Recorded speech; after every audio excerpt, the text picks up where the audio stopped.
दिल्ली में पीएम मोदी और Angela Merkel की मुश्तरका प्रेस कॉन्फ्रेंस हुई। दोनों मुल्कों के बीच मुख्तलिफ मुआहदों पर दस्तखत हुए। साइबर सिक्योरिटी, आर्टिफिशियल इंटेलिजेंस के मैदानों में भी मुआहदे पर दस्तखत हुए।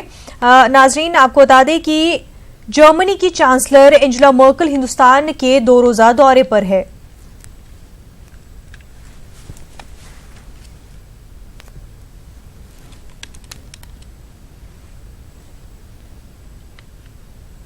पिछले लगभग 1.5 दशक से चांसलर के रूप में उन्होंने भारत जर्मनी संबंधों को प्रगाढ़ करने में महत्वपूर्ण योगदान दिया है।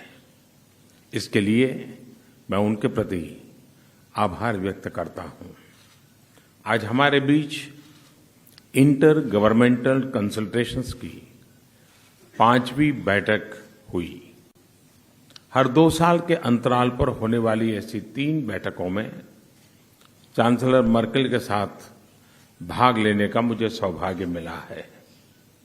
इस अनूठी मैकेनिज्म से हर क्षेत्र में हमारा सहयोग और भी गहरा हुआ है। आज जिन समझौतों आदि पर हस्ताक्षर हुए हैं वे इस बात का प्रतीक है।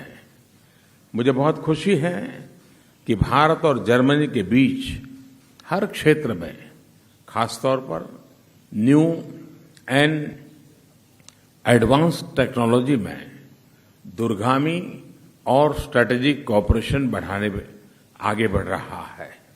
फ्रेंड्स, सन 2022 में स्वतंत्र भारत 75 वर्ष का होगा।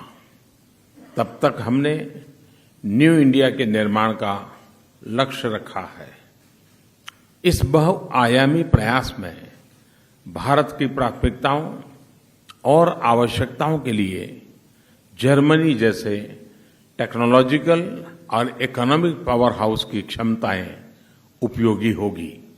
इसलिए हमने new and advance technology, artificial intelligence, skills, education, cyber security जैसे क्षेत्रों में सहयोग बढ़ाने पर विशेष बल दिया है।